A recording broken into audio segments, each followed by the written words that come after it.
ये बात पहले भी सामने आई थी कि चीज़ों पर इत्तेफाक हो गया हुआ था। ईरान भी 3% तक जो है ना इस तैयार हो चुका हुआ था यूरेनियम अफजूदगी के हवाले से, और अमेरिका भी इस पर तैयार था। लेकिन अचानक से अमेरिका ने कहा कि जी आप 0% पर लेके जाएं, तो ईरान को वो चीज़ जो एक्सेप्टेबल नहीं हुई। एक तो इस पर हम बात करेंगे। दूसरा ये कि जो खबरें ये भी सामने आ रही हैं कि अमेरिका ये चाह रहा है कि 20 साल तक ईरान जो है वो गारंटी दे के यूरेनियम की अफजूदगी नहीं करेगा। ईरान 5 साल तक के लिए तैयार है। आपको लगता है कि अब फ़र्क जो है वो थोड़ा सा कम ही रह गया हुआ है, कुछ बारगेन होके 10 साल की अगर कोई फिगर आ जाती है तो इस पे बात हो सकती है? तो 20 साल की अगर गारंटी मांग रहे हैं तो 21वें साल फिर उसको इजाजत है वो न्यूक्लियर बॉम्ब बना के आधी दुनिया को तबाह कर दे। तो ये इस मज़े खेज सवाल का क्या जवाब हो सकता है जो रख रहे हैं। अब मैं इसको इसका आपको बैकग्राउंड बता देती हूँ कि इसका है क्या। इन्होंने जो एनरिच्ड यूरेनियम है ईरान के अंदर 60% उसको हासिल करने के लिए ईरान के अंदर ग्राउंड जो ट्रूप्स हैं वो भेजने की कोशिश ये कर चुके होते, जिस पे ईरान ने भी बात नहीं की है। मीडिया पे इसलिए खबर नहीं आई है। हमारे पास खबर सिर्फ ये है कि एक इनका जो फौजी है जी उसको ये रेस्ट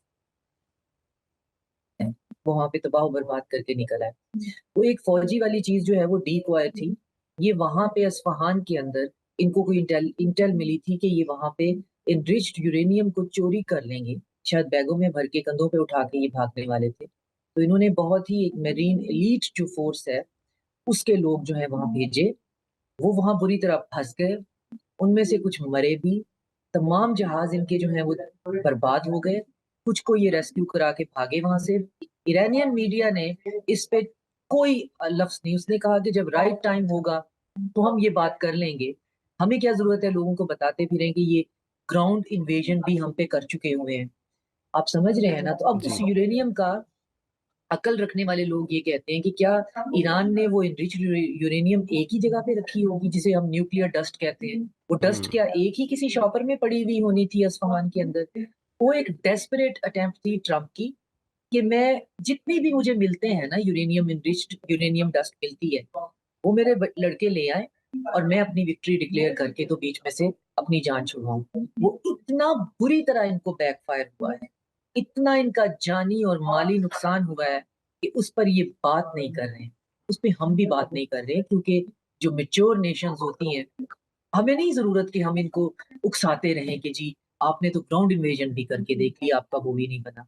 हम्म। आपने उस यूरेनियम के ऊपर मुआहदा JCPOA करके देख लिया बराक ओबामा के ज़माने में, ट्रम्प ने उसको ख़त्म करके देख लिया। मस्कत और ओमान में ईरान फिर बेचारा आमादा हो गया 0% के करीब जो ओमानी वज़ीर ख़ारिजा का के बयान के मुताबिक कि चीज़ें पहुँची थी। अब आप एक नया एक तमाशा लेके आ गए हैं कि 20 साल के लिए आप इन्वेस्ट नहीं करें, तो फिर 21वें साल कर लें। और इसराइल जो है वो हिब्रू मीडिया में कहता फिर ने अगर इसराइल को और इसराइलियों को समझना है, तो आप हिब्रू मीडिया के बगैर नहीं समझ सकते हैं। वो खुल के बात वहाँ कर रहे होते हैं, जहाँ पे वो खुल के नेतन्याहू कह रहा है कि अमरीकी पूरी की पूरी जो एस्टेब्लिशमेंट है मुझे डेली रिपोर्ट करती है। वो ये कह रहे हैं कि जी इनके पास से अगर आप न्यूक्लियर डस्ट एनरिच्ड वाली उठा भी लेते हैं और इनकी कैपेसिटी को आप बम्बार्डमेंट से खत्म भी कर देते हैं तो भी बंदे तो नहीं मरेंगे। आप बैठिए हमारे साथ स्टेट ऑफ होर्मुज पे बात करिए, हमारे रेपरेशन की बात करिए, आप बैठ के हमारे साथ बात करिए कि आपने हमारे फ्रोजन एसेट्स जो हैं वो कैसे वापस कर, बैठ के हमारे साथ बात करिए कि आपने हम पे सैंक्शंस जो है वो कैसे खत्म करनी है।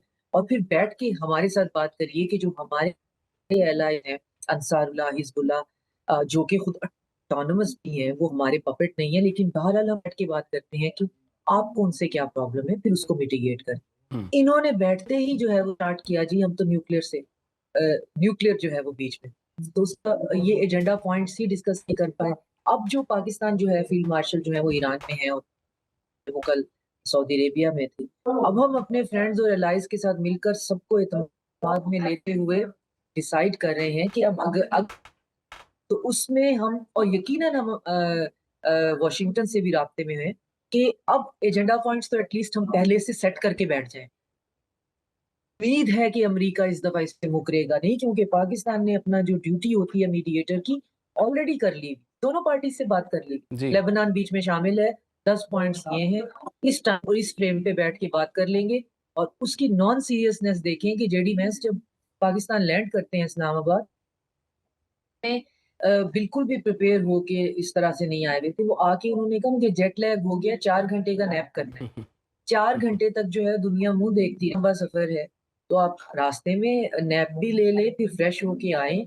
आपको पता हो आपने डॉट टू डॉट जो है, वो कौन से पॉइंट्स डिस्कस करने हैं, कि आपकी पूरी टीम आपके साथ है। अब टीम के अंदर टॉम एंड जेरी हैं और साथ में जेडी वैंस हैं जिनके पास डिसीजन की कोई पावर ही नहीं है और दूसरी तरफ जो है वो एक हजूम है पीएचडीज का और फिलोसफर्स का और हाँ जी। एंथ्रोपोलॉजिस्ट का और सोशियोलॉजिस्ट का और पॉलिटिकल साइंटिस्ट का, उनका लेवल ही कुछ और है।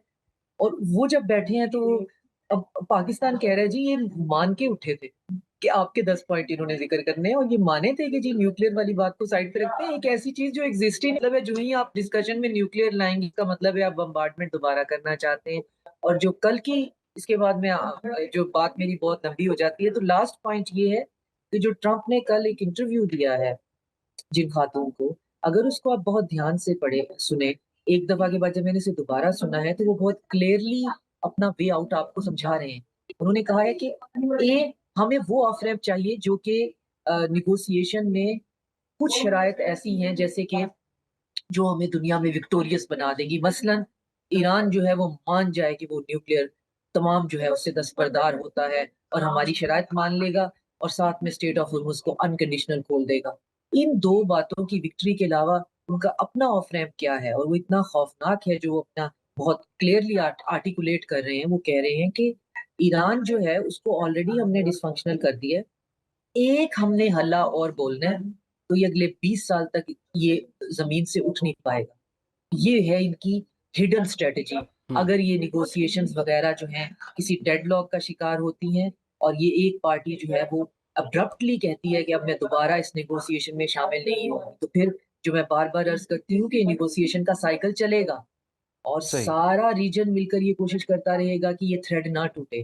जो ही ये थ्रेड टूटता है, तो ट्रम्प का ये कहना है कि एक हेवी बम्बार्डमेंट का साइकिल ईरान पे दोबारा होगा, जिसके बाद मेरे पास फेस कीपिंग ये होगी कि साइड पे कर दें आप सारे ऑब्जेक्टिव। लेकिन मेरे जो ऑब्जेक्टिव थे, अब ईरान अगले 20 साल तक तो अपनी कमर ही जो है टूटी हुई को सीधी नहीं कर सकता। हम इनके ब्रिजेस से लेकर इनके इलेक्ट्रिक प्लांट्स से लेकर हर चीज़ हम इनकी तबाह-बर्बाद इनको ये बनाएँगे तो फिर आगे अच्छा, तो चलेंगे। ये डॉक्टर है शाज़ उनका ऑफ ये रैंप जो सबको ट्रम्प पता था कि जंग जो है वो तो अमेरिका की नहीं है, तो इसराइल की जंग है। अभी इसराइल में बड़ी खामोशी नज़र आ रही है। कुछ झाड़े-छाड़े भी उसको पड़ी हैं, डोनाल्ड ट्रंप से भी, जेडी वैंस से भी पड़ी हैं, नेतन्याहू को। अब मसला ये है कि ईरान और अमेरिका के तो चलें किसी हद तक डायरेक्ट मुज़ाकरात हो रहे हैं, लेकिन उधर लबनान में और इसराइल के जो मुज़ाकरात हैं वो भी हो रहे हैं और शायद कल उनके भी रहनुमाओं की मुलाकात होगी। चूँकि लबनान एक अहम इशू रहा है जिसकी वजह से जंगबंदी भी ख़तरे में पड़ी हुई थी। आपको क्या लगता है कि इसराइल जो है उसने हमेशा एक तो स्पॉइलर का रोल प्ले किया जब मुज़ाकरात हुए हैं, इस मर्तबा क्या वो खामोशी से बैठा रहेगा? क्या अमेरिका उसे कंट्रोल कर लेगा इस दफ़ा? इसराइल जो है उसको हमें समझना पड़ेगा। इसराइल जब हम कहते हैं तो एक एब्स्ट्रैक्ट कॉन्सेप्ट के पीछे हमारे दिमाग में होता क्या है? इसराइल का लफ्ज़ जब आता है तो इसका मतलब होता है नेतन्याहू और उसके जैसे अ, लाइक माइंडेड लोग जो कि अमेरिका और यूरोप में ऑलरेडी मौजूद हैं, जो कि डुअल नेशनैलिटीज़ की बेसिस पे या तो अमेरिकन है या यूरोप की उनके पास कोई नेशनैलिटी है। और इन 2 चीज़ों के होते हुए बहुत ज़्यादा बेतहाशा पैसा है और एक एस्केटोलॉजिकल व्यू पॉइंट है पूरी दुनिया का, जो कि तल्मुदिक इंटरप्रिटेशन पे बेस करता है। जब हम बात करते हैं इसराइल की, तो हम उस ग्रुप की, उन अनसीन, अननोन फेसेस की बात कर रहे होते हैं, जो यूरोप की 5 बैंकर्स फैमिली हैं, जो रॉथस्चाइल्ड्स हैं, सिलिकॉन वैली के टेक जायंट्स हैं, मीरियम एडल्सन जैसे लोग और लाइक माइंडेड, ये 3-4 के हमें नाम पता है, बाकियों के नाम भी नहीं पता होंगे, जी। जो दुनिया के मीडिया हब्स को ओन करते हैं और चलाते हैं। मिलिट्री इंडस्ट्रियल कॉम्प्लेक्स जिसके अंदर उनके शेयर्स हैं और पार्टनरशिप है, प्लस वो ज़ायनिस्ट हैं, प्लस वो क्रिश्चियन ज़ायनिस्ट हैं, ज्यू ज़ायनिस्ट हैं या यहूदी हैं या इसराइल को अपना बेबी प्रोजेक्ट समझते हैं या मुसलमानों से नफ़रत करते हैं, ऑब्जेक्टिव कोई भी हो सकता है। जब हम इस एब्स्ट्रैक्ट लफ्ज़ इज़राइल की बात करते हैं, तो हम पीछे बात कर रहे होते हैं इस पूरे ग्रुप की। अब इस ग्रुप के शिकंजे से व्हाइट हाउस के अंदर मौजूद होने वाली एडमिनिस्ट्रेशन कैसे बच सकती है, डिपेंड करता है कि जो बाइडेन कैसे बच सकता था, ये कैसे बच सकते हैं या इससे पहले बराक ओबामा कैसे बच सकता था? क्यों?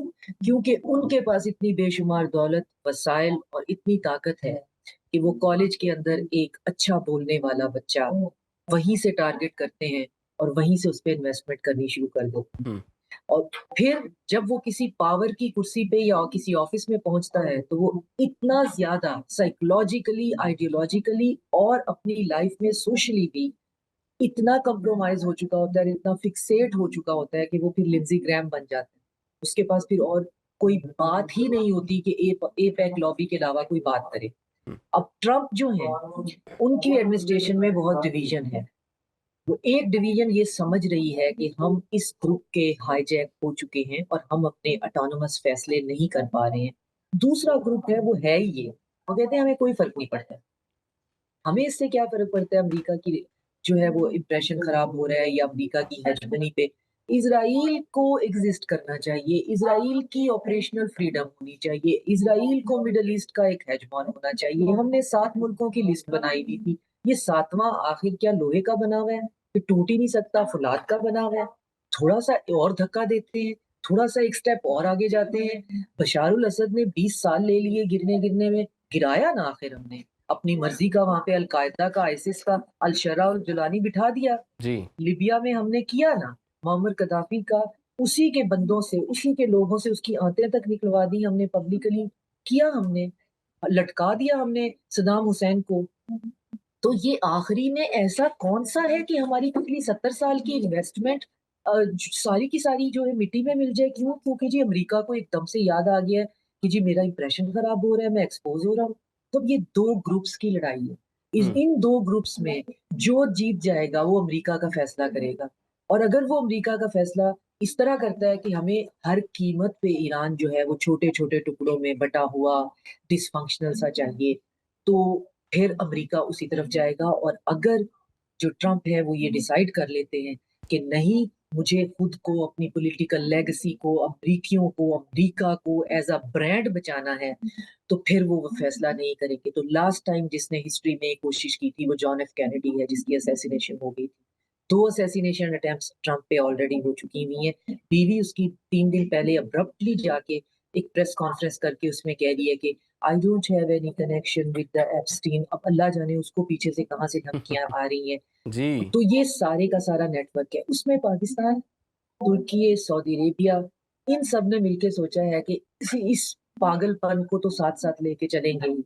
ये लोग इतने मजबूर और इतने कॉम्प्रोमाइज़ हैं कि अब इन पे तरस आना शुरू हो गया है कि Trump administration is stuck between a rock and a hard wall. हुँ, समझ नहीं उनको आती कि अपना मेगा क्राउड बचाएँ और एक सेन डिसीजन लें, या मिरियम एडल्सन से लिए हुए $300 ट्रिलियन जो डोनेशन है, जिसकी बुनियाद पर मैं आज सदर बना हूँ, वो उनका मुँह रखना है।